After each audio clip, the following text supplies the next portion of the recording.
What's up, you beautiful people? Welcome back to another episode of Unaligned Unfiltered. Welcome back to another Scoliosis Sunday. Good morning, good afternoon, good evening, whenever you may be listening to this. But thank you for joining me on our Scoliosis Sunday. In honor of May, this episode is going to be a scoliosis and mental health episode. We are just going to talk about some of the things that I feel aging with scoliosis and a spinal fusion, sharing thoughts about recent experiences, and just the mental load that having this carries. I feel like it's just really important to talk about it. It's not, I know like we're talking more about it, but I just want to consistently make it a thing. So we're going to do it this month, but definitely look for more. There's so many intersections with mental health, with scoliosis. But today, I really want to talk about something that I've been focusing on a lot is growing up with this, growing up with scoliosis and spinal fusion, getting older with it, and the anxiety it brings me. So that's what I want to share today. Share a bit more, but going on a journey. It's just going to be a good, vulnerable episode talking a lot about scoliosis mental health. So I really hope you enjoy it all. But yeah, with scoliosis, let's talk about mental health. So to start off, I always just like to share a tidbit about myself. As I've said, my scoli journey started at 13, 15, in and out of surgeries. That repetitive in and out of surgeries. Oh my goodness. In and out of the doctors, like things like that. And even though we don't notice it at that time, because personally for me, I didn't have the words that I have now, right? I didn't have disabled or fusion ear. I love that one. That came out of Bionicon. But like, or dynamically disabled, right? I didn't have these terms. Maybe you didn't have these terms. And it's kind of hard to understand what we need or what we should do when we're the only one who is living in this body. There's no one else around us with scoliosis, or there's no one else around us with a spinal fusion. So for me, in the beginning, what happened for many of us, I feel what happens is we become isolated. But the thing is, I didn't really know that I was isolated. I know I felt alone and misunderstood, and I felt lonely. And that's why I started writing, but I kind of fell off on writing and then just avoided anything to do with scoliosis up until, October of 2023 when I hit record for the first time, and I found other people with fucking scoliosis and a spinal fusion. And that's really when my life started to change. And it's also when everything piled up. So I want to just make this clear that I think, again, I'm not a medical professional. These are all my lived-in experiences and my opinions.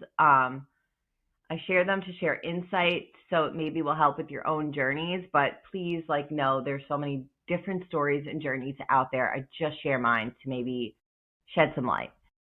But when we don't have the words to describe what we're going through or what we're experiencing, that to me, I think is what happens. We become isolated because now we are avoiding the very thing that makes us uniquely us, right? Now that I am falling and starting to fall in love with myself and my spine, and it's very cool to say that and mean it because as someone who has struggled with mental health for a very long time, it just feels nice to actually mean that you're falling in love with yourself. So I just want to share that because I really hope that everyone else can get there, because it kind of feels nice to say that so honestly. I didn't know how that would feel, and to say it, it feels really nice. And that's something I'm learning in my therapy journey, is to just let things come up as we feel them. So a lot of this episode is going to be improv. A lot of this episode is very raw, so just bear with me as we get through this episode, because I'm going to just feel things as they come up. And it feels really nice to say that I'm falling in love with myself. Because before this, I absolutely hated myself, everything about me. And I'm not saying it's gone and it's magically healed and it's out of my system, but it feels nice to have the words to understand my body more, understand my feelings more, and understand that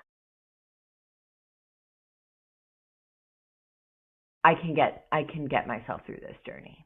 So sharing just a little bit about that, right? Before everything, isolation, not having the words, then coming online, sharing my soul pretty much, like everything I've been through, and finding community and having my first podcast guest. Shout out Dr. Beth from Strength and Spine. She was the first one to say yes to me. And, like, I don't know where I'd be if she never said yes to being a guest, because it's led me here to keep continuing and being comfortable, being so vulnerable.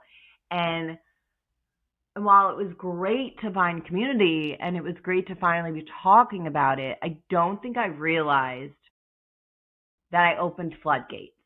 And I want to share that because anyone who is finally, like, maybe starting their journey, sharing their truth, I want you to be aware that the floodgates may open, and like maybe a month, maybe a day, we're all so different. And I don't know if this will happen, but personally, this is what happened for me. And I just want to, like, public service announce it. But I opened the floodgates, and the depression and the anxiety that followed and just the sadness of it all hit me very bad. Like, I started to share my journey in October 2023, and then by March 2024, I was in the biggest depression ever. Like, that was when I finally started to find a therapist and look for help. So it's been about 2 years now. I want to say, no, I think it'll be 2 years in August. It took me a bit to find. I don't know. I digress. But what I'm saying is so much opened up from having these conversations, from finding community. And now that I can be reflective on it and be in this point of time, I really, really think it's because I really want to read this book. That will be the next thing we do. I think we're going to read a book together. I'm excited for that. Anywho, but I really want to read The Body Keeps Count, The Body Keeps Score, because I felt that when everything started to flood through me. It just felt like I'm finally opening up, and I think my body just needed to release so much, and it became so overwhelming because there was so much pushed down alongside my scoliosis journey, through, like, the coping mechanism of drinking. Whether it was the pain from scoliosis, thinking of the future with scoliosis and a spinal fusion, Jake's death, my grandma dying 2 weeks after my spinal fusion surgery, feeling alone and isolated, feeling like I was always just ignoring a part of myself. And now that all I do these days is talk about my scoliosis, and sometimes, whatever, I make it my whole fucking personality, because it feels so nice to not be alone anymore. And it feels so nice to hopefully what I'm doing is helping the beautiful people who come after me, who may need a spinal fusion and who may experience mental health problems because of this. And I hope I'm doing good. That's, like, my main goal. But yeah, it just became too much. And I feel like we carry, if you listen to my podcast on Thursday with Sarah Ryan, author and therapist, she talks about how how there's this big intersection with like trauma, grief, and like, you know, surgeries. And I was just like, I've always known it, but to hear it just come out of her mouth, it was just such a, like, it was just like, like, why are we not talking about this before surgery? Like, it just drives me insane. I'm still really mad about it because, you know, it's going to be 10 years post my spinal fusion in September, as I said. And we are just now starting to talk about the intersections between mental health and a major surgery, and that our body just holds on to so much, and we're just expected to keep moving. And this is all leading into, you know, I said we're going to talk about mental health, and we are, and we have been, but what I'm going to share now is very personal. It may trigger you if you are someone who has spinal fusion and it's new. It may trigger you if you are years down the road. It may trigger you if you are planning to get spinal fusion.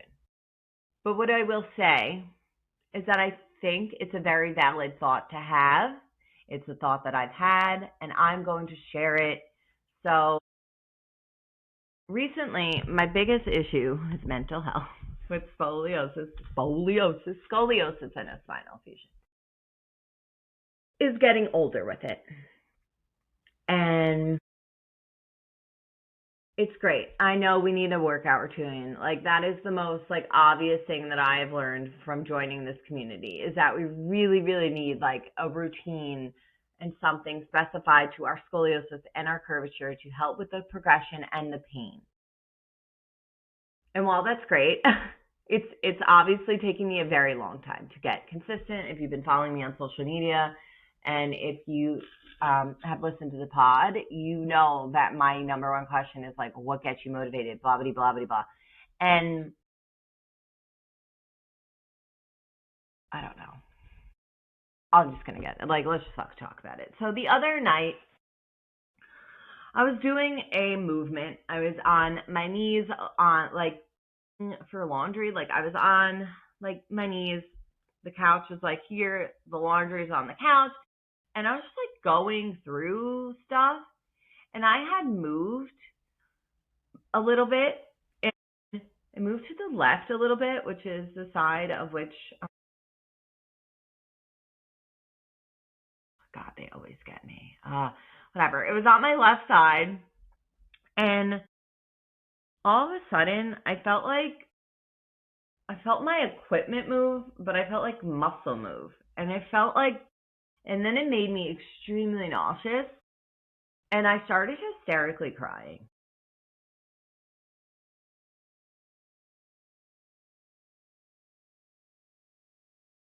And it just validated that, you know, I may experience new symptoms as this journey continues, right? And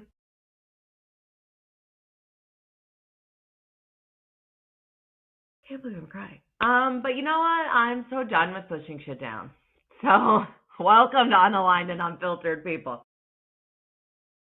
But yeah, it makes you realize that like there's gonna be moments like that. There may be moments like your whole life, or maybe it won't happen for 9 years, and then it will happen on, you know, your entry to 10 years, and you're just like, what the fuck?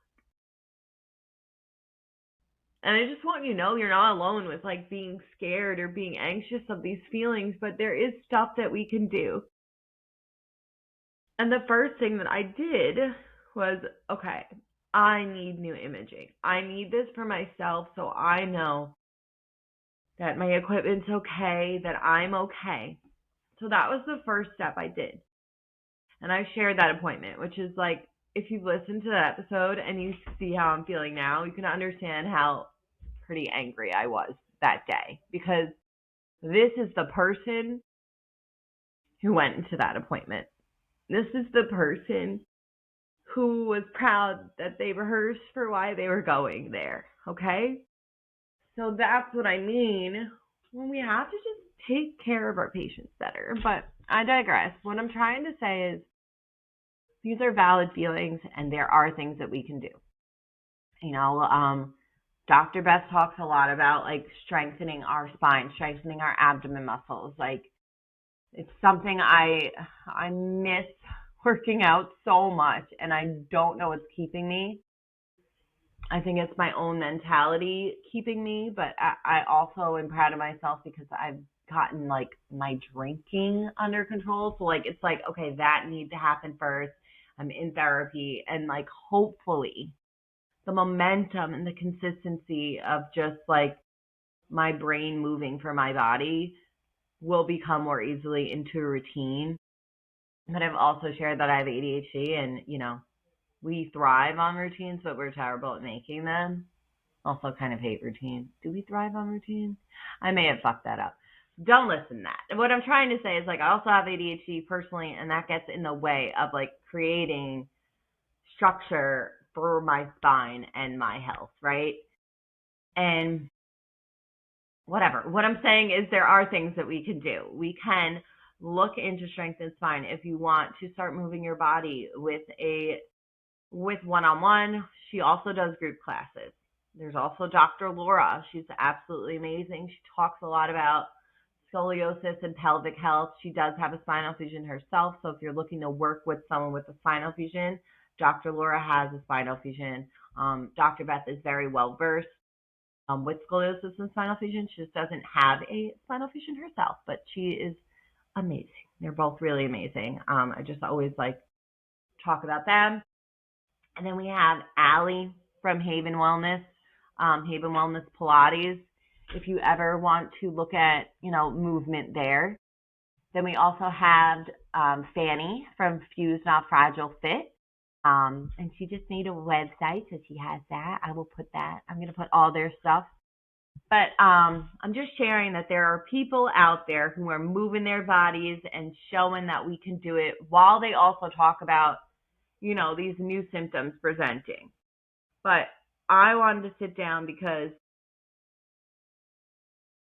I'm like obsessively thinking about it now. And I know that's not good for me, but it's all I think about. And one thing that's been helping, and it's small, but I have to thank Claudia, the Scoli coach, for this, is I know I haven't shared my journey with Let's Scoliosis in a while, but somatic movement is helping. And I think with it, I will get myself to do more of like the, like the powerlifting and the cardio and the race, right? But every time I try and do it, it doesn't feel it. It doesn't feel like I used to feel. And I've been on this journey for a very long time now. But I think now, through understanding that we have all these intersections and that our body keeps count, it's that the last time I was really, really working out, it was right before spinal fusion. I was a CrossFitter, and I don't know what it is, but with somatic movement, it's just so small. Like, we'll do some together. Everyone just wants to sit. One of the things I really like to do is take your hand, make a palm, or make a fist. And you just take it, and I move my necklace. And we're just going to put it over our chest. And we're just going to rub our chest in circles. I'm going to take some deep breaths while we do this. One breath in. Big exhale out.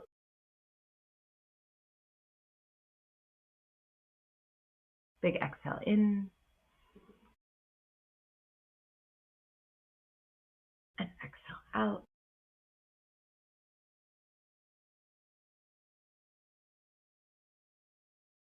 Big exhale in. Inhale.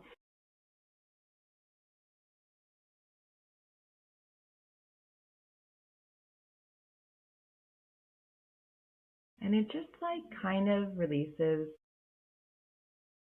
Another thing I've really liked lately is tapping. Tapping the body, just kind of like,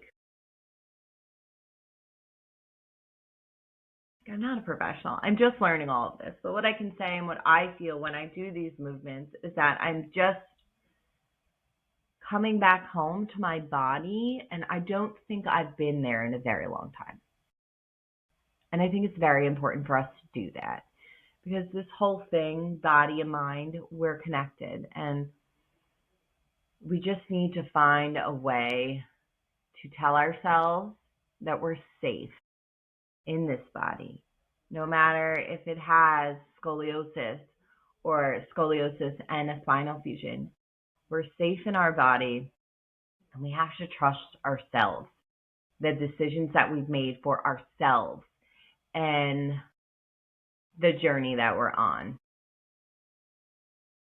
So my biggest takeaway for this episode is your feelings are valid with being anxious of what may come, right? With our spinal fusion, with our scoliosis. But at the end of the day, we don't know a lot of things that are going to come, right? We just have to take this life and do the best that we can with it, with ourselves, with our community, and trust the journey. Advocate for yourself. Advocate for, whatever you hold in your heart as value, advocate for it. And just trust yourself. I think the biggest thing is just trusting yourself and fall in love with yourself, because it is a hard journey, but it is one that I'm grateful to be on, because I was really tired of hating myself. And I'm really tired of just feeling like I'm carrying all of this, everything from the past 10 years. I feel like I'm carrying it in my body still. That's where I'm at. And it's been really great to do the mental work and to break isolation and to find community. But now, like, the main thing is kind of just, like, I'm always in flight or flight. I can feel it systemically in my system, and that's the goal that I'm working on right now, is to just try and find peace within our bodies, because it's so important. We only have one body, and I just need you to know that yours is beautiful and lovable, and it is connected to your brain. So if you feel anxious, scared, depressed, take those feelings, find someone you trust. You can always reach out to me. I always say that. I am always here. But I definitely recommend finding a professional. I definitely recommend somatic work. It's small work, but it's meaningful, big work. And I'm seeing little changes slowly and gradually. And I want to share more of this journey. And I think that's something I'm going to do. Because, yeah, maybe it's not weightlifting, and maybe it's not, it's not what I'm used to. I think my value of when I got to the gym came from feeling like a badass and like lifting a barbell. And right now I don't have a barbell, and I think like I'm just angry and more mad about that than thinking about, okay, what are other ways?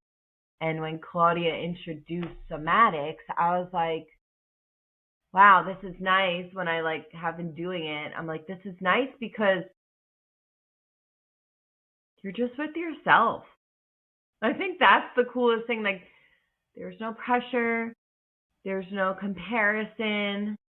There is just you, your body, and trying to understand what comes up, right? Like, And what I mean by what comes up, where is if, let's just say I'm tapping.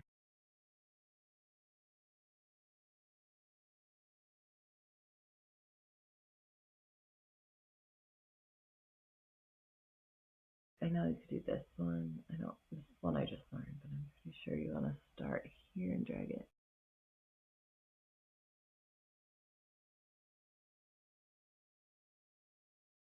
I just learned this one. I'm not sure. I think it may be this. But like I said, raw episode today because I'm so mad about my last episode. It was so great, and like I have to refilm it still, and it's like a more complex one because I have like research done, and I really wanted to share that with you guys, but I was like, no, I can't. I couldn't get it like redone today, in time for today. So really taking away that somatics and small movement help us. And kind of what I know, ADHD, sorry, what was supposed to come up during my tapping.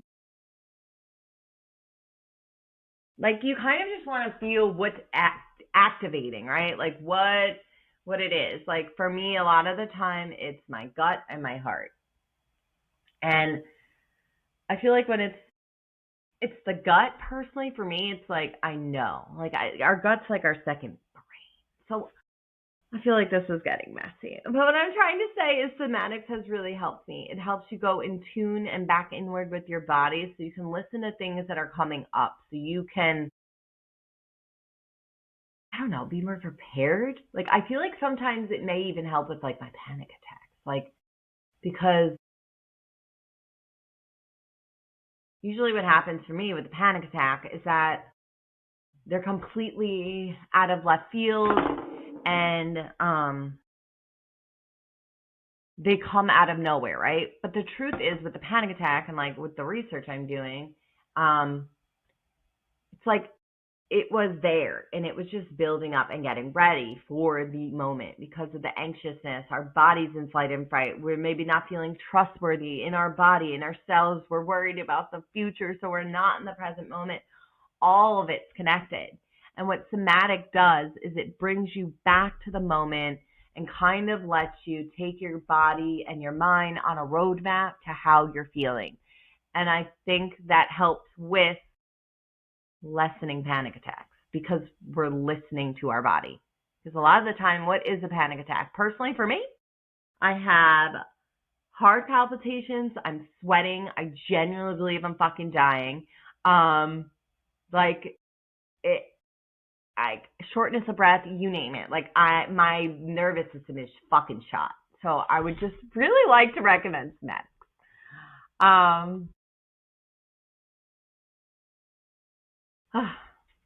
But all of this to say, like, it's valid. Am I scared sometimes to grow up with spinal fusion? Yes. Do I regret having my spinal fusion? No. But it's just such a journey to be on, and no one can judge this journey but you. Don't judge yourself. Don't beat yourself up. You did the hardest part. You got through recovery. And if you're going through recovery right now, you a baddie. You a spinal fusion baddie, okay? Because that shit is no fucking game. That is no fucking joke. Do you know I found out that it's like the top like painful surgeries? I had no idea. And then they still tell you to just go swimming and that you'll be fine. Whatever. I digress. But I hope this episode is clear. I'm sorry if it was more like raw and very unfiltered and kind of sporadic with my little brain, like my ADHD brain, not little brain. I love my brain, but it, yeah, I'm very sorry if this one's all over the place, but I was like, I gotta say hi to my Scully peoples, and I'm sorry I wasn't able to redo the one, but that will be probably sometime in June now. It was a very long episode. It's like an hour and 15. So I just need a time to redo that. And then for this Thursday, we're going to talk more about the scars that we carry, both invisible and invisible and visible. Something that Sarah Ryan said on the podcast on Thursday really, really hit home for me. So that is something we're going to be talking about on Thursday. So look out for that. A bit more structured episode, if you will. But I hope you have a beautiful Sunday. I hope you do something that makes your spine and mind happy today. And just take it easy, take it slow. Trust yourself, trust your body. Try and come home into your body today. I really recommend Somatics. And if you are on the journey of unpacking things, please have support, have people to reach out to, find a professional if you need one. There is no shame in asking for help. It is quite literally why I'm here. So please, please, please, until next time, I love you. Take care of your brain. Take care of your spine. I'll see you next time.